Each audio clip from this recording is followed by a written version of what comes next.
asexuality before tonight? Anyone?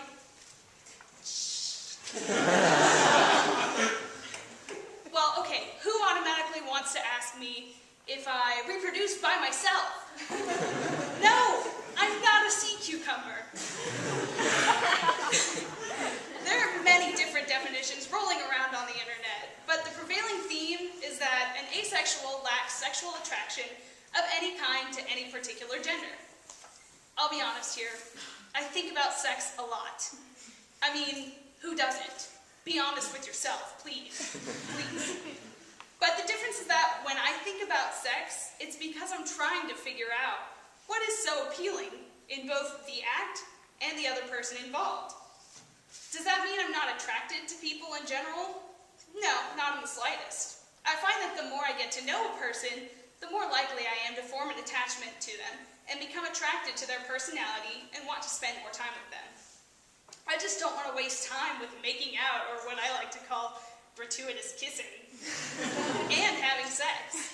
I think there are way better ways to spend time in getting to know a significant other on an intimate level, even if it doesn't actually involve intimacy. Asexuality is one of those sexualities with a lot of variability. The most common terms you'll hear from an asexual when they classify themselves are gray asexual, aromantic asexual, and heteroromantic / homoromantic / biromantic asexual. Gray asexual is what some asexuals identify as when they don't generally experience sexual attraction, but have had some instances where they make an exception. Aromantic asexuals are those who don't seek romantic or sexual relationships because they don't desire them in any way. The variations of romantic asexuals, are people who desire romantic connections with people, but do not seek or need sexual interaction with those significant others. Contrary to popular belief, there is a way to have a successful relationship without basing a lot of the character on the sex. I identify as heteroromantic asexual, meaning I find the opposite sex appealing more often than not, but I do not seek sexual interaction in a relationship, and I'm not sexually attracted to them, period. I really look at personalities when I'm looking for a significant other. My most successful relationship involved no sexual interaction of any kind. We were able to have fun together, and we sought each other's company in a completely non-sexual way. So, how did I figure out that this was how I identified? Like many people today, I log multiple hours on the internet. One of my favorite places to lurk is Tumblr, a personal blog website. I follow a girl named Rev, who identifies as asexual and whom I consider to be the queen of asexuality. Everyone comes to her with their questions about what it is, whether they should identify that way, and what it is like being asexual. As with any sexuality, there will always be questions about what it is, how you align with it, and why you're limiting yourself by identifying as an alternative sexuality. Rev has answered multiple anonymous questions from other people that I find myself thinking about, like what sexual attraction is, and her advice has been super useful. When I tell people that I'm asexual, I have to brace myself for the onslaught of cliche phrases that I think almost every asexual has had to deal with, such as, have you even had sex? How would you know if you don't like it or not? Maybe you just didn't have sex with the right person. He wasn't Mr. Right. That changes everything. And my all-time favorite, oh, it's just a phase. You'll get over it because sex is great, and how could you not want to have sex? Identifying as asexual has nothing to do with sexual experience. It's not about seeking sex, not thinking about sex, when you see someone attractive, also known as objectifying, and not having sex as the primary subject on your mind. One of the things I really want to stress is that there is a difference between celibacy and asexuality. I'll use a metaphor I saw once. For asexuals, sex is like a donut. When we see a donut, we do not have the urge to eat the donut. This does not necessarily mean we hate the donut or think the donut is disgusting. Many of us even like the donut. But we never have any urge to walk over there and eat it. Demisexuals will have the urge to eat the donut only if it's their absolute favorite kind of donut in the whole entire world. And gray asexuals sometimes have the urge to eat the donut and sometimes not. Celibates are on a diet. So, I don't know if anyone's noticed, but we live in an overly sexualized society.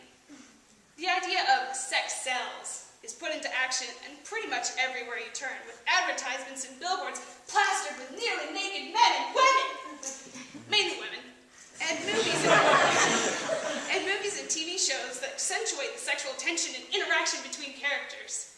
It makes being asexual even more of a phenomenon because not being turned on by naked people is practically unheard of.